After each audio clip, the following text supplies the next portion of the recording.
Hello friends, welcome back to the channel universal study Adda. दोस्तों, आज इस वीडियो में हम बात करेंगे आपसे इंडियन ज्योग्राफी के 125 टॉप क्वेश्चंस की, जो हमेशा आपसे आपके एग्ज़ाम्स में पूछे जाते हैं और कंटिन्यूसली रिपीट होते रहे हैं। तो ऐसे 125 प्रश्नों का कलेक्शन लेकर मैं आई हूँ इंडियन ज्योग्राफी के।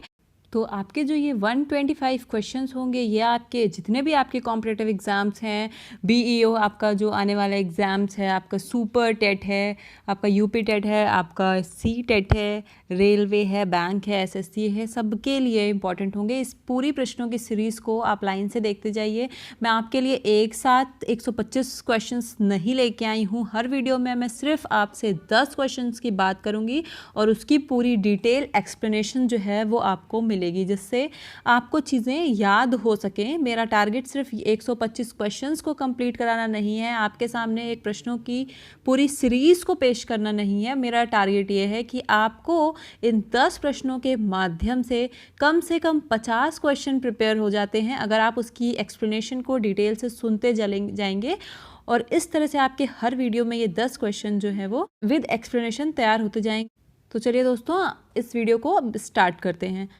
देखिए, क्वेश्चन नंबर 1 में आपसे पूछा है कि भारत अवस्थित है, यानी इंडिया की आपसे एक लोकेशन पूछी है उसके अक्षांश और देशांतर के हिसाब से। उससे पहले मैं दोस्तों आपसे ये भी कहना चाहूँगी कि आप क्वेश्चंस पढ़िए। आपके सामने स्क्रीन पे चारों ऑप्शंस हैं, आप उन ऑप्शंस को देखिए और खुद से आंसर को जो है वो बताइए। आप खुद से आंसर को फाइंड करने की कोशिश कीजिए और चेक कीजिए कि इंडियन ज्योग्राफी से टॉपिक में कितना आप अच्छे से अच्छा कर पा रहे हैं, और उसके बाद जो है वो आप आंसर देखिए। देखिए, सबसे पहले क्वेश्चन में आपसे पूछा था कि भारत कहाँ पे अवस्थित है, यानी कि भारत की लोकेशन क्या है। तो मैं आपको डायरेक्ट सही आंसर ही बताऊंगी। मैं आपको चार ऑप्शंस नहीं पढ़ूंगी, पर आप 4 ऑप्शंस को ज़रूर से पढ़िए और वीडियो को पॉज करके अपने सही आंसर को सोचिए। उसके बाद जो है वो सही आंसर देखते चलिए। तो मैं आपको सीधे इसका आंसर बता रही हूँ। ऑप्शन नंबर सी आप देख रहे हैं यहाँ पे कि अक्षांश 8 डिग्री 4 मिनट उत्तर से 37 डिग्री 6 मिनट उत्तर तथा देशांतर 68 डिग्री 7 मिनट पूर्व से 97 डिग्री 25 मिनट पूर्व के मध्य। आपको ये थोड़ा सा कठिन लगेगा इसकी लोकेशन, लेकिन आप ये मान के चलिए कि इसके लिए आपकी कोई ट्रिक नहीं है कि इसको आप याद करें। आपको ये याद रटना ही पड़ेगा कि अक्षांश इसका कितना है, 8 डिग्री 4 से 37 डिग्री 6, और देशांतर इसका कितना है, 68 डिग्री 7 से 97 डिग्री 25। ये आपको लर्न ही करना पड़ेगा। बात करेंगे हम अपने अगले क्वेश्चन की। इसी के साथ दोस्तों ये भी देखिए कि जो भारत का विस्तार की बात करें अगर हम, तो भारत का ये उत्तर से दक्षिण तक जो आपका विस्तार है कितना है, ये 3214 किलोमीटर, 3214 किलोमीटर्स जो है वो आपका उत्तर से लेकर दक्षिण तक इसका विस्तार है। और अगर बात करें इसका सबसे पश्चिम तक विस्तार, तो ये आपका 2933 किलोमीटर है। तो ये चीज़ें आपको जाननी है कि इसका ऐसे विस्तार जो है वो अधिक है और ऐसे विस्तार कम है, जिसमें आपको ये संख्या कभी कभी सीधे क्वेश्चन में पूछी जाती है। तो आपको याद रखनी है कि उत्तर से दक्षिण 3214 और पूर्व से पश्चिम 2933। इसके साथ ही कई बार पेपर में आपसे भारत का जो है वो पूरा एक क्षेत्रफल पूछा गया है। तो 32,87,263 32,87,263 जो है वो इसका क्षेत्रफल है। और क्षेत्रफल की दृष्टि से जो भारत है वो क्या है, 7वें स्थान पर है। और बात करें कि पूरे विश्व में, तो चीन के बाद पूरे विश्व में जनसंख्या के हिसाब से भारत हमारा जो है वो दूसरे नंबर पे है। जनसंख्या के हिसाब से सबसे ज़्यादा जनसंख्या चीन में है और उसके बाद दूसरे नंबर पे भारत में है। बाद आपसे भारत की स्थलीय सीमा और भारत की तटीय सीमा भी पूछी जाती है। तो अगर भारत की स्थलीय सीमा जो ऊपर पूरा पड़ता है आपका हिमालयन क्षेत्र, उसकी बात करें तो ये 15,200 किलोमीटर जो है वो इसकी क्या है, पूरी स्थलीय सीमा है। और उसी में जो आपसे नीचे ये पूरा इसका तटीय क्षेत्र हैं आपकी, इसकी लंबाई जो पूछी जाती है तो ये आपकी 6100 किलोमीटर जो है वो इसकी लंबाई है। आप चाहें तो अपनी एक कॉपी बनाइए और जितनी भी मैं आपको एक्सप्लेनेशन दे रही हूँ वो आप उसको नोट पॉइंट करके डाल के लिखते रहिए, और आपके पास एक अच्छा स्टडी कलेक्शन होगा, उसको आप लिखते चलिए और सारी चीज़ों को लर्न भी साथ साथ करते चलिए। तो इस क्वेश्चन से दोस्तों आपको इतनी जानकारी मिलती है। बात करेंगे हम अपने नेक्स्ट क्वेश्चन की। क्वेश्चन आपके लिए है कि कौन सा महत्वपूर्ण अक्षांश भारत को 2 लगभग भागों में विभाजित करता है। तो आपका जो सही ऑप्शन होगा इसका वो क्या हो जाएगा, option number D, 23 degree 30 minute उत्तर। जो 23 डिग्री 30 मिनट उत्तरी अक्षांश है वो भारत को क्या करता है, 2 बराबर रेखाओं में विभाजित करता है।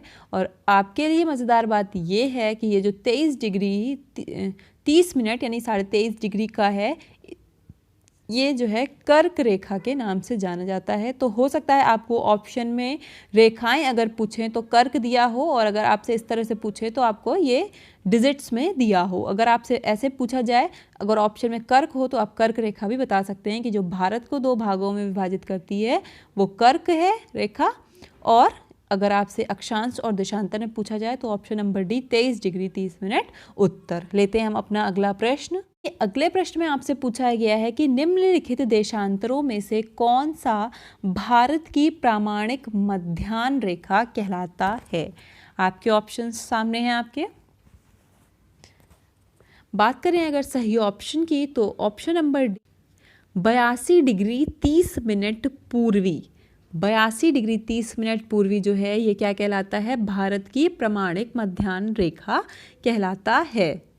बात करें भारत की हम, तो भारत में जो ये 82.5 डिग्री पूर्वी देशांतर है ये है कहाँ पे, लिया कहाँ से गया है, ये आपका इलाहाबाद के निकट नैनी से जो है वो वहाँ से गुजरता है, और वहीं उसी समय को जो है वो एक मानक समय माना गया है। और यही जो आपका समय है ये क्या है, ग्रीनविच समय से आपका 5.5 घंटे जो है वो आगे है। 5.5 घंटे क्या है, आगे। तो जैसे मान लीजिए कि अगर ग्रीनविच में आपका दोपहर का 12 बजा होगा तो फिर क्वेश्चन ऐसे भी कई बार पूछे गए हैं कि समय के हिसाब से। तो अगर आपका ग्रीनविच में मान लीजिए कि दोपहर का 12 बजता है तो फिर आपका भारत में वो समय कितना होगा, तो आपको इसको जो है वो 5.5 घंटे आगे कर लेना है। तो 5.5 घंटे के हिसाब से आपका भारत में शाम का 5:30 बजेगा। लेते हैं हम अपने अगले प्रश्न को। दोस्तों इसी के साथ वीडियो को लाइक करते रहिए, चैनल पे नए हैं चैनल को सब्सक्राइब कर लीजिए, और डेली आने वाले प्रश्नों की सीरीज़ को लगातार देखते जाइए। और कमेंट सेक्शन में मुझे ज़रूर से बताइए कि आपको वीडियो कैसा लगा, क्वेश्चंस आपको कैसे लगे, और अपने सजेशन भी आप मुझे कमेंट बॉक्स में दे सकते हैं। लेते हैं हम अपने नेक्स्ट क्वेश्चन को। नेक्स्ट क्वेश्चन में आपसे पूछा है कि निम्नलिखित में से कौन सा एक स्थान भारतीय मानक समय यामोत्तर के सबसे नज़दीक स्थित है। पूछ रहे हैं कि जो भारतीय मानक समय यामोत्तर है उसके सबसे नज़दीक कौन सा समय स्थित है। तो इसका जो आपका सही ऑप्शन होगा वो option number D, Mirzapur. Mirzapur जो क्या है, भारतीय मानक समय यामोत्तर के सबसे नज़दीक स्थित है। लेते हैं हम अपने अगले क्वेश्चन को। भारतीय मानक समय IST निम्नलिखित स्थानों में से किसके समीप से लिया जाता है। IST को क्या बोलते हैं हम, इंडियन स्टैंडर्ड टाइम। तो ये पूछा गया आपसे कि ये किस स्थानों से लिया जाता है। तो मैंने अभी आपको ऊपर भी बताया था कि ये इलाहाबाद के नैनी से लिया जाता है। आपका ऑप्शन नंबर ए बिल्कुल सही आंसर हो जाएगा। और आपको ये भी पता है कि ये जो है वो ग्रीनविच से 5.5 घंटे हमारा आगे है। देखते हैं अगला क्वेश्चन। अगले क्वेश्चन में आपसे पूछा है भारतीय प्रामाणिक समय यानी कि इंडियन स्टैंडर्ड टाइम एवं ग्रीनविच यानी कि GMT में अंतर पाया जाता है। तो ये तो आपको मैंने बताया ही था कि ये 5.5 घंटे जो है वो आगे है हमारा ग्रीनविच टाइम से भारत का समय। लीजिए कि ग्रीनविच में सुबह का अगर 6 बजा है तो आपसे पूछा जाएगा कि भारत में कितना बजेगा। तो 6 अगर ग्रीनविच में बजा है सुबह का, तो आप भारत में इसको 5.5 घंटे आगे करेंगे तो आपका भारत में क्या बजेगा, ये 11:30 दोपहर का बजेगा। तो इस तरह से भी आपसे क्वेश्चन पूछे गए हैं कई बार कंडीशंस दे के। देखते हैं नेक्स्ट क्वेश्चन। क्वेश्चन में आपसे पूछा है कि 9 डिग्री चैनल अवस्थित है कावरती तथा मिनिकाय के बीच, और आपके जो अनदर ऑप्शंस हैं वो हैं अमीन दीवी तथा करावती के बीच, कार निकोबार, ग्रेट निकोबार, अंडमान तथा निकोबार द्वीप के बीच। आपसे पूछा गया है 9 डिग्री चैनल कहाँ स्थित है। बात करें अगर सही ऑप्शन नंबर ए कावरती एवं मिनिकाय के बीच। कावरती एवं मिनिकाय को आपको कहीं कहीं कावरती की जगह लक्षद्वीप भी मिलेगा, तो आप कंफ्यूज नहीं हुइए। आपका ये लक्षद्वीप और मिनिकाय के बीच भी है 9 डिग्री चैनल। इस प्रश्न के संबंध में आपसे कई 5 ऐसे प्रश्न बन जाते हैं जो सबसे ज़्यादा इम्पॉर्टेंट हो जाते हैं। इसमें आपसे एक 10 डिग्री चैनल पूछा जाता है, एक 9 डिग्री चैनल पूछा जाता है और एक 8 डिग्री चैनल पूछा जाता है। एक आपसे मन्नार की खाड़ी और एक पाक स्ट्रेट। ये 5 क्वेश्चंस तो मतलब बहुत ज़्यादा क्वेश्चन पूछे ही गए हैं। तो इसमें से जो आपका 10 डिग्री चैनल है उसको आप कैसे याद करेंगे, ये आपका अंडमान और निकोबार के बीच है। उसमें आपका जो 9 डिग्री चैनल है ये आपका मिनिकाय और कावरती के बीच है। 8 डिग्री चैनल, ये देखिए मैंने अभी आपको 9 डिग्री तो अभी आपने देखा ही यहाँ से, कावरती और मिनिकाय, जिसको लक्षद्वीप और मिनिकाय के बीच भी कहीं कहीं आपको लिखा मिलेगा। और जो 8 डिग्री चैनल है वो आपका मालदीव और मिनिकाय के बीच है। इसी के साथ अगर बात करें मन्नार की खाड़ी और पाक स्ट्रेट की, तो मन्नार की खाड़ी आपकी भारत और श्रीलंका के बीच स्थित है। मन्नार की खाड़ी क्या है, भारत और श्रीलंका के बीच स्थित है। और पाक स्ट्रेट क्या है, ये एक पाक की खाड़ी है। तो इस प्रश्न से दोस्तों आपको इतनी जानकारी मिलती है। मैं फिर से आपसे कहूँगी कि एक कॉपी बना लीजिए और उसमें जो है वो इम्पॉर्टेंट चीज़ें नोट करते चलिए, जिससे एंड टाइम पे आपको सिर्फ और सिर्फ रिवीजन करना रहे। वीडियो को रेगुलर देखिए, जिससे वीडियो की लेंथ भी बहुत ज़्यादा नहीं है, और वीडियो को आप मैं यही कहूँगी कि रेगुलर देखते जाइए और पूरा एंड तक देखिए। क्वेश्चन भी मैं आपके लिए हर वीडियो में 10 ही लेकर आई हूँ। बात करते हैं हम अगले क्वेश्चन की। क्वेश्चन में पूछा है कि भारत में सबसे पहले निम्नलिखित में से किस राज्य में सूरज दिखाई देता है। तो ये तो एक चीज़ आप लोग दोस्तों ये भी मान के चलिए कि ये आपके सिर्फ इंडियन ज्योग्राफी के क्वेश्चंस नहीं है, ये आपके जीके बेस्ड क्वेश्चन भी हैं। और ऐसे क्वेश्चन हैं कि रिपीट होने ही होने, क्योंकि जीके आपसे बहुत ज़्यादा पूछ लेता है। और ये सारे आपके जीके के ही क्वेश्चन है कि कौन सी रेखा कहाँ से गुजरती है, किस राज्य में सूरज पहले आता है, किसे चीन का कटोरा कहते हैं, कौन सा ऐसी रेखा है जिससे कौन सा ऐसा देश है जिससे तीनों रेखाएं गुजरती हैं। तो इस तरह के जो प्रश्न होते हैं वो ऑलमोस्ट जीके में ही कवर होते हैं। तो ये आपका जीके के भी लिए इम्पॉर्टेंट होगा वीडियो।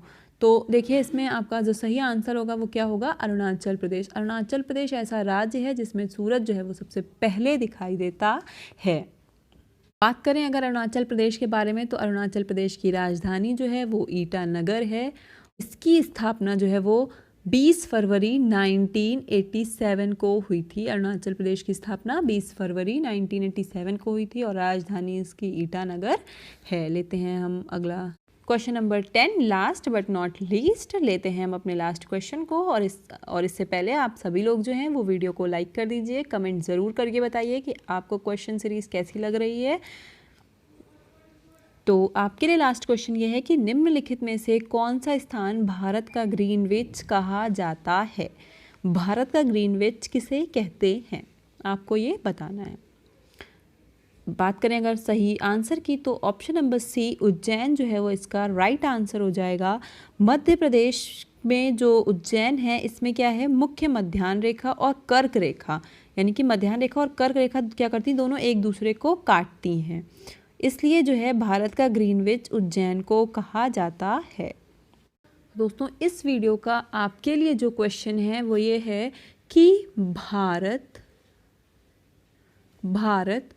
और पाकिस्तान के बीच सीमा का निर्धारण कौन सी रेखा द्वारा किया जाता है। भारत और पाकिस्तान के बीच सीमा निर्धारण किस रेखा के द्वारा किया जाता है। तो मैं आप सभी से बोलती हूँ कि जो मैंने आपसे क्वेश्चन पूछा है आप उसको ज़्यादा से ज़्यादा लोग कमेंट बॉक्स में उसका सही आंसर लिख के। दोस्तों आज की वीडियो में इतना ही, मिलते हैं नेक्स्ट वीडियो में नेक्स्ट टॉपिक के साथ। तब तक के लिए धन्यवाद। Thank you for